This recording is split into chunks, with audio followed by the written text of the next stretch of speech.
Hello friend, आप लोग आज फिर से स्वागत है BSV पटना क्लास में। तो आज हम पढ़ेंगे कि सत्य की साझेदारी जो हुआ था इससे पहले नोट्स उसका हम आज अति लघुत्तरीय क्वेश्चन करेंगे। ठीक है, अगर आप लोग चैनल पे नए हैं तो लाइक कर दे वीडियो को, और चैनल पे नए हैं तो चैनल को सब्सक्राइब भी कर ले। ठीक है, तो हम आज पढ़ेंगे इसका अति लघुत्तरीय क्वेश्चन राजनीतिक शास्त्र का चैप्टर 1। ठीक है, सत्य की साझेदारी। तो चलिए हम शुरू करते हैं वीडियो को। आज 20 क्वेश्चन बहुत इम्पोर्टेंट कराने वाले अति लघुत्तरीय क्वेश्चन होगा, और इसी को अति लघुत्तरीय से भी ऑब्जेक्टिव क्वेश्चन भी होगा। ठीक है, तो आप लोग चैनल पे बने रहे हमेशा। तो चलिए हम वीडियो को शुरू करते हैं। पहला क्वेश्चन देखिए इस तरह से है, क्या है? हर सामाजिक विभिन्नता सामाजिक विभाजन का रूप नहीं लेता, कैसे? ठीक है, तो इसका हम सॉल्व करेंगे। देखिए, हर सामाजिक विभिन्नता सामाजिक विभाजन का रूप नहीं लेती है, कैसे? बताओ इसका आंसर। तो चलिए इसका आंसर हम लोग देख लेते हैं। आप लोग नोट भी कर सकते हैं यहाँ पे अपनी कॉपी बुक में। ठीक है, चलिए उत्तर देखते हैं। प्रत्येक समाज में सामाजिक क्या विभिन्नता पाई जाती है? क्या पाई जाती है? सामाजिक विभिन्नता पाई जाती है। ठीक है, समाज में विभिन्न धर्म जैसे जाति, धर्म, भाषा, समुदाय, लिंग आदि इत्यादि लोग रहते हैं ना समाज में। जो लोग विभिन्नता का सूचक है, यह आवश्यकता नहीं है कि ये राजनीतिक विभिन्नता सामाजिक की विभाजन का आधार है। ठीक है, क्योंकि भिन्न समुदाय के विचार भिन्न हो सकता है। ठीक है, आप लोग देखते हैं समाज में सबका समुदाय सब अलग अलग रहता है। ठीक है, सोच भी सबका अलग रहता है, लेकिन हित समान होगा। उदाहरण के लिए मुंबई में मराठियों का हिस्सा का शिकार व्यवसाय की जाति भिन्न थी। ठीक है, धर्म भिन्न थे और लिंग भी भिन्न हो सकता है। ठीक है, परंतु उनका क्षेत्र एक ही था। वे सभी एक ही क्षेत्र विशेष के उत्तर भारतीय थे। ठीक है, कहाँ? उत्तर भारतीय थे। उनका हित समान था। वे सभी अपने व्यवहार और पेशा में संलग्न थे। ठीक है, उपयुक्त कथनों के अध्ययन करने के पश्चात हमें स्पष्ट हो जाएगा कि हर सामाजिक विभिन्नता सामाजिक विभाजन के रूप नहीं ले पाती है। ठीक है, तो पहला क्वेश्चन देखिए इस तरह से सॉल्व हो चुका है। चलिए सेकेंड क्वेश्चन की ओर चलते हम। सेकेंड क्वेश्चन है, सामाजिक अंतर कब और कैसे सामाजिक विभाजनों का रूप लेते हैं। ठीक है, दूसरा क्वेश्चन इस तरह से आप लोग इसी प्रकार से आपको भी पूछा जाएगा क्वेश्चन में, तो उसमें ध्यान दीजिएगा। चलिए इसका देखते हैं आंसर। सामाजिक अंतर एवं सामाजिक विभाजन में बहुत बड़ा अंतर पाया जाता है। ठीक है, सामाजिक विभाजन तब होता है जब कुछ सामाजिक अंतर दूसरी अनेक विभिन्नताओं से ऊपर और बड़े हो जाते हैं। ठीक है, सवर्णों और दलितों का अंतर एक सामाजिक विभाजन है। ठीक है ना, क्योंकि दलित संपूर्ण देश में आमतौर पर गरीब, वंचित एवं बेघर है कि ना? ठीक है, और भेदभाव के शिकार है। समझ गए? जबकि स्वर्ण आमतौर पर संपन्न एवं सुविधायुक्त है, अर्थात दलितों को महसूस होने लगता है कि वे एक दूसरे समुदाय के हैं। ठीक है, अतः हम कह सकते हैं कि जब एक तरह का समाज अंतर अन्य अंतरों से ज़्यादा महत्वपूर्ण बन जाता है और लोगों को यह महसूस होने लगता है कि वे दूसरे समुदाय के हैं, तो उसे सामाजिक विभाजन की उपस्थिति पैदा होती है। ठीक है, जैसे अमेरिका में श्वेत और अश्वेत का अंतर, जैसे वहाँ के अमेरिका में देखते हैं आप लोग काला और गोरा का अंतर है। ठीक, वही बात यहाँ लिखा है, श्वेत और अश्वेत। ठीक है, सामाजिक विभाजन है। वास्तव में उपयुक्त कथनों के अध्ययन के बाद यह स्पष्ट होता है कि सामाजिक अंतर उस समय सामाजिक विभाजन बन जाता है जब अन्य अंतरों से ज़्यादा महत्वपूर्ण बन सकता है, तो यही विभाजन का अंतर है। ठीक है, सामाजिक में आप लोग देख लिए इस तरह से। चलिए उसी तरह हम तीसरी क्वेश्चन की ओर बढ़ते हैं। आप लोग चैनल पर वीडियो को लाइव जुड़ रहे हैं तो वीडियो को लाइक भी कर ले सभी आदमी। ठीक है, चलिए तीसरी क्वेश्चन की ओर चलते हैं। ये थोड़ा लंबा है। देखिए, सामाजिक विभाजनों की राजनीति के परिणाम स्वरूप ही लोकतंत्र के व्यवहार में परिवर्तन होते हैं। भारतीय लोकतंत्र के संदर्भ में इसे स्पष्ट करें। ठीक है, तो चलिए हम इसे स्पष्ट करते हैं इसको।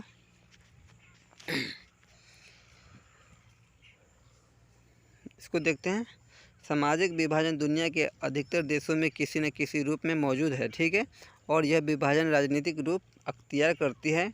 लोकतंत्र में राजनीतिक दलों के लिए सामाजिक विभाजन की बात करना है और विभिन्न समूहों से अलग अलग वायदे करना स्वाभाविक बात है। हमारे देश भारत में लोकतांत्रिक शासन व्यवस्था पाई जाती है। कैसा है हमारे देश का? लोकतांत्रिक व्यवस्था पाई जाती है, ठीक है। जनता अपने प्रतिनिधि को मतदान के माध्यम से चुनकर देशों के संसद या राज्य की विधानसभाओं में भेजती है। आपको हम नोट्स में भी ये टॉपिक के बारे में पढ़ाते, ठीक है। चलिए आगे। भारतीय लोकतंत्र में सामाजिक विभाजन का असर देश की राजनीति पर बहुत हद तक पड़ता है, ठीक है। देखिए बहुत हद तक पड़ता है। साथ ही राजनीतिक की नीतियाँ भी प्रभावित होती है। अगर भारत में पिछड़े एवं दलितों को प्रति न्याय की मांग को सरकार शुरू से खारिज करती रहती है तो आज भारत विखंडन के कगार पर होती, ठीक है। लोकतंत्र में सामाजिक विभाजन की राजनीतिक अभिव्यक्ति एक सामान्य बात है और यह एक स्वस्थ राजनीति का लक्षण भी है, ठीक है। राजनीति में विभिन्न तरह के सामाजिक विभाजन की अभिव्यक्ति ऐसे विभाजनों के बीच संतुलन पैदा करने का भी काम करती है, ठीक है। परिणाम कोई भी समाज विभाजन एक हद से ज़्यादा उग्र नहीं हो पाता है, ठीक है, और यह प्रवृत्ति लोकतंत्र को मजबूत करने की सहायता भी है, ठीक है। लोग शांतिपूर्वक और संवैधानिक तरीके से अपनी मांगों को क्या करते हैं? उठाते हैं और चुनावों के माध्यम से उनके दबाव बनाते हैं, ठीक है। इस तरह से उनका समाधान पाने का प्रयास करते हैं। इस प्रकार का स्पष्ट होता है कि सामाजिक विभाजन की राजनीति के फलस्वरूप भारतीय लोकतंत्र के व्यवहार में परिवर्तन होता है। तो ये तीसरा क्वेश्चन का आंसर आपको मिल गया है, ठीक है। तो आप लोग नोट्स भी कर लें। चलिए चौथी क्वेश्चन की ओर चलते हैं।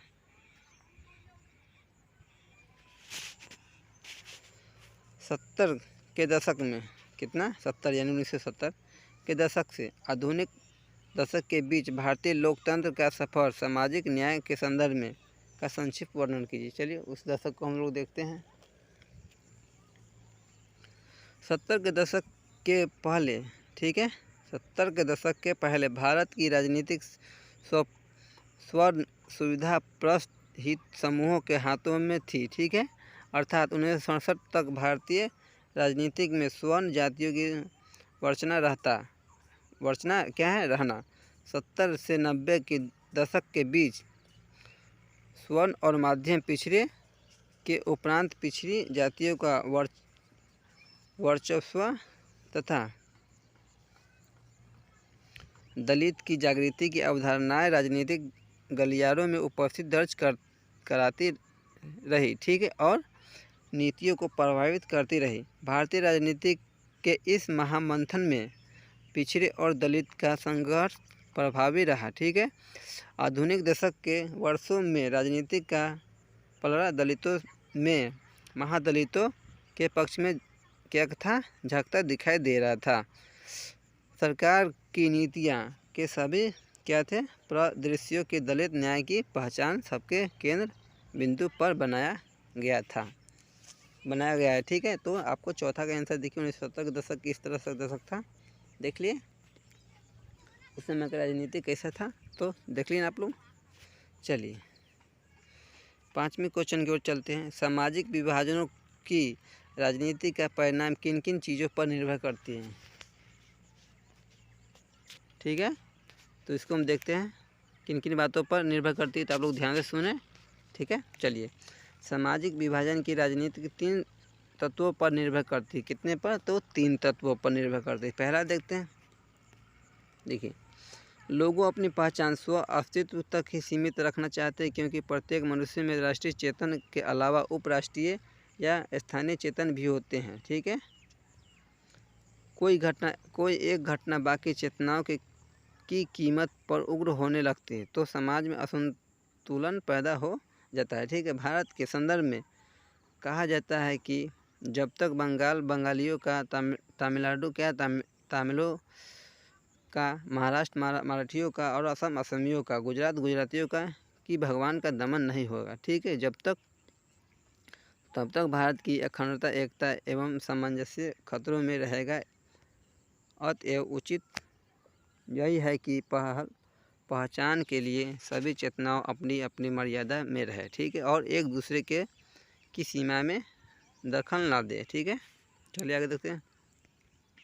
किसी समुदाय या क्षेत्र विशेष मांगों की राजनीतिक दल कैसे उठा रहे हैं। संविधान के दायरों में अनेक आने वाली और दूसरे समुदाय को नुकसान पहुंचने वाली मांगों को मना लेना आसान है, ठीक है। 70 के दशक के पूर्व के राजनीतिक स्वरूप तथा 80 एवं 90 के दशक में राजनीतिक परिदृश्य में बदलाव हुआ और भारतीय समाज में सामंजस्य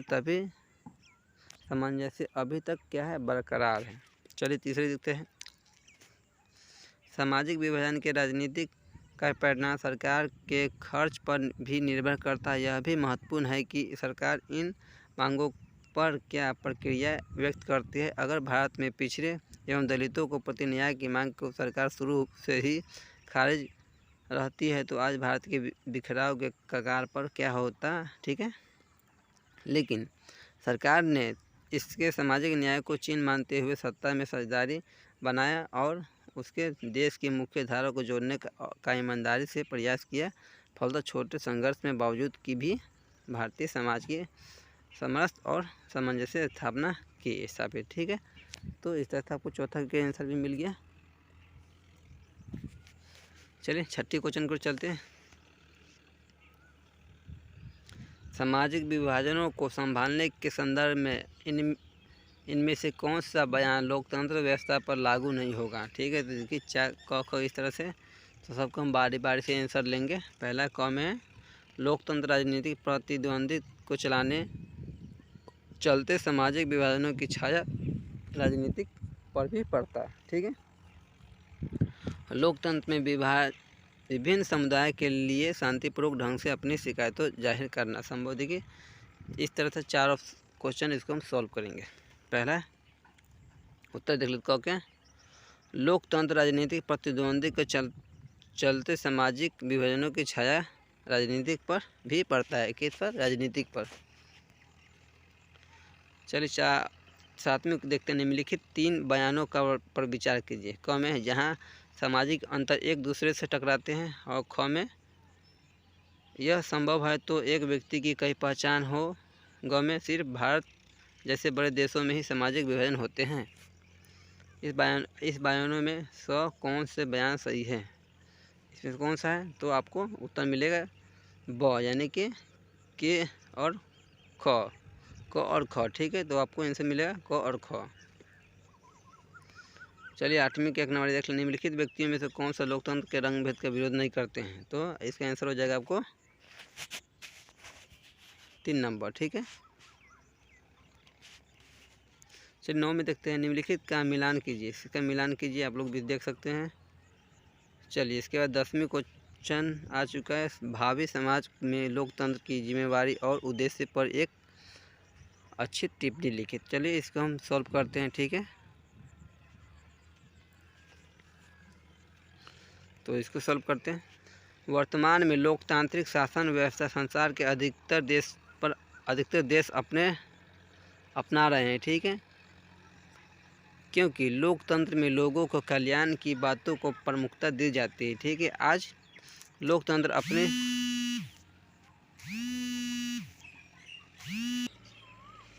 अपने जड़ें जमा चुका है, ठीक है, और यह धीरे धीरे परिपक्वता की ओर अग्रसर है, ठीक है। लोकतांत्रिक शासन व्यवस्था एक ऐसी शासन व्यवस्था है जिसके अंतर्गत लोग अपनी प्रतिनिधियों को चुनकर संसद या विधानसभा में भेजते हैं, ठीक है ना। देखते हैं आप लोग गांव में, आपके इंडिया में भी होता है इसी तरह। यह लोगों को कल्याण, सामाजिक समानता, आर्थिक समानता एवं धार्मिक समानता इत्यादि का पक्षधर है। इसे शासन तंत्र के अंतर्गत लोक कल्याणकारी राज्य बनाया जा रहा है, ठीक है। इस शासन व्यवस्था में जनता अपने प्रतिनिधियों को चुनती है और प्रतिनिधियों जनता की भलाई के कार्य करते हैं। वर्तमान समय में लोकतंत्र का क्रमिक विकास इस बात पर सूचक है कि शासन व्यवस्था और औरों से भी अच्छी है। लोकतंत्र का एक ऐसा आधार प्रस्तुत करती है जिसमें लोगों को कल्याण के साथ साथ समाज का भी विकास संभव है। ठीक है, तो आपका इसका भी आंसर समझ चुके हैं। चलिए 11 नंबर में चलते हैं हम। भारत में किस तरह की जातिगत असमानता जारी है? ठीक है, चलिए इसके हम देखते हैं। बहुत लंबा लंबा क्वेश्चन है, आप लोग सभी वीडियो पे हैं तो जो वीडियो को लाइक कर ले। देखिए आगे देखते हैं। भारत में भिन्न जाति के लोग रहते हैं, चाहे वे किसी धर्म से संबंध रखते हो या जातिगत विविधता पाई जाती है, क्योंकि भारत विविधताओं का देश है। कैसा देश है? विविधताओं का देश है। दुनिया भर के सभी समाज में सामाजिक असमानता और समविभाजन पर आधारित समुदाय विद्यमान है। ठीक है, भारत इससे अछूता नहीं है। भारत की तरह दूसरे देश में भी पेशा के आधार पर वंशानुगत है। ठीक है, पेशे एक पीढ़ी से दूसरे पीढ़ी में स्वयं ही चला आता है। पेशे पर आधारित सामुदायिकता व्यवस्था की जाती कहलाती है। यह व्यवस्था जब स्थायी हो जाता है तो श्रम विभाजन का अतिवादी रूप कहलाता है, जिसे हम जाति के नाम से पुकारने लगते हैं।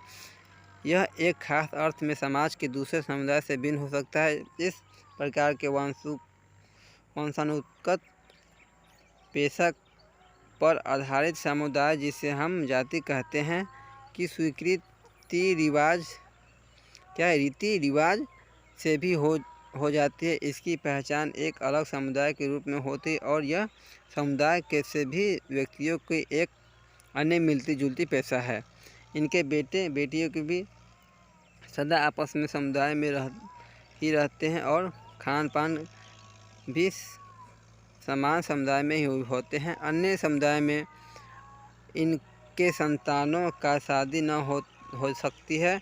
ठीक है, दूसरे देखिए लिखा हुआ यहाँ पर, दूसरे के समुदाय में कैसे शादी नहीं ना हो सकता है। आप लोग भी गांव में देखते हैं और ना ही करने की कोशिश करते हैं। कहीं कहीं तो ऐसा देखा गया है कि अगर एक समुदाय की बेटी या बेटे दूसरे समुदाय के बेटे से शादी कर लेते तो उसका क्या होता है, पत्ता काट दिया जाता है, उसे पत्ता काट दिया जाते हैं। आप लोग देखते हैं गाँव में। अपने समुदाय से हटकर दूसरे समुदाय में वैवाहिक संबंध बनाने वाले परिवार को समुदाय से क्या करते हैं, निष्कासित कर दिया जाता है। तो ऐसे ही भारत में किस तरह की जातिगत है समानता है, इस तरह से असमानता है। चलिए आगे देखते हैं 12 नंबर में। क्यों सिर्फ जाति के आधार पर भारत में चुनावी नतीजे तय नहीं हो सकता? इसके दो कारण बता। देखिए दो कारण है इसका। किसी भी निर्वाचन क्षेत्र का गठन इस प्रकार नहीं किया गया है कि उसमें मात्र एक जाति के मतदाता रहें। ऐसे हो सकता है कि एक जाति के मतदाता की संख्या अधिक हो जाती है, परंतु दूसरे जाति का मतदाता की भी निर्णय भूमिका भी निभाते हैं। अतएव हर पार्टी एक या एक से अधिक जाति लोगों को भरोसा करना पड़ता है। ठीक है, दूसरी देखते हैं। अगर जातीय भावना स्थायी और अटूट होती तो जातीय गोलबंदी पर सत्ता में आने वाली पार्टी की कभी हार नहीं होती, यह माना जा सकता है। ठीक है, क्षेत्रीय पार्टी जातीय गुटों में संबंध बनाकर सत्ता में जाए, परंतु आखिर भारतीय चेहरे पाने के लिए जाति विहीन क्या सांप्रदायिकता के परे विचार रखना आवश्यकता है। ठीक है, चलिए 13 नंबर देख लेते हैं।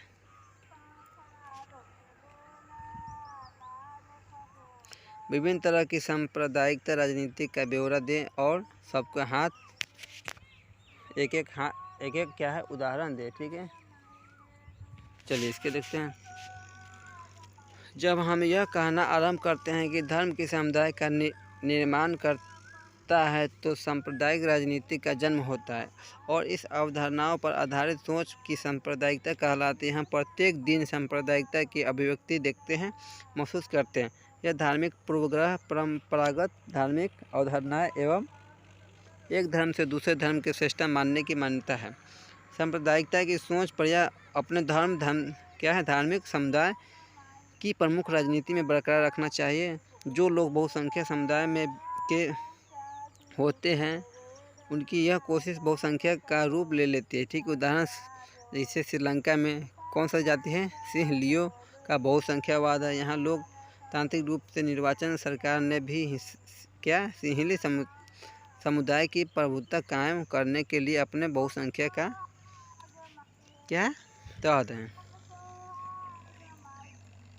ठीक है ना, कई कदम उठाते हैं। यहाँ 1956 में सिंहली को एकमात्र राजभाषा के रूप में घोषित करना, विश्वविद्यालय और सरकारी नौकरियों में भी सिंहलियों की प्राथमिकता देना, बौद्ध धर्म के संरक्षण हेतु कई कदम उठाना आदि सांप्रदायिकता के आधार पर राजनीतिक गोलाबंदी सांप्रदायिकता के दूसरा रूप से इस हेतु पवित्र तरीके, धार्मिक गुरु और भावनात्मक अपील आदि का सहारा लिया। ठीक है, तो इस तरह से हो जाएगा। तो आज हम यही 14 तक करेंगे, फिर पार्ट 2 वीडियो में बनाएंगे, इसका आगे क्वेश्चन सॉल्व करेंगे। तब तक के लिए आप लोग वीडियो को देखें, दोबारा देखें, तिबारा देखें। ठीक है, ज़्यादा समझ आएगा। तब तक के लिए बाय। अगर क्वेश्चन पर वीडियो पर नया है, पहली बार आए हैं आप लोग, तो जरूर वीडियो को चैनल को सब्सक्राइब कर लें और इस वीडियो चैनल में सारा वीडियो देख लें। आपको मैट्रिक 10th का कितनी अच्छी तैयारी कराई जाती है, इसे आप लोग वीडियो में देखें। पहले नोट्स पढ़ाया जाता है, उसके बाद क्वेश्चन सॉल्व होता है, उसके बाद ऑब्जेक्टिव सॉल्व होता है। तो इतनी अच्छी तैयारी होती है। ठीक है, तो आप लोग चैनल पर बने रहे। तब तक के लिए बाय।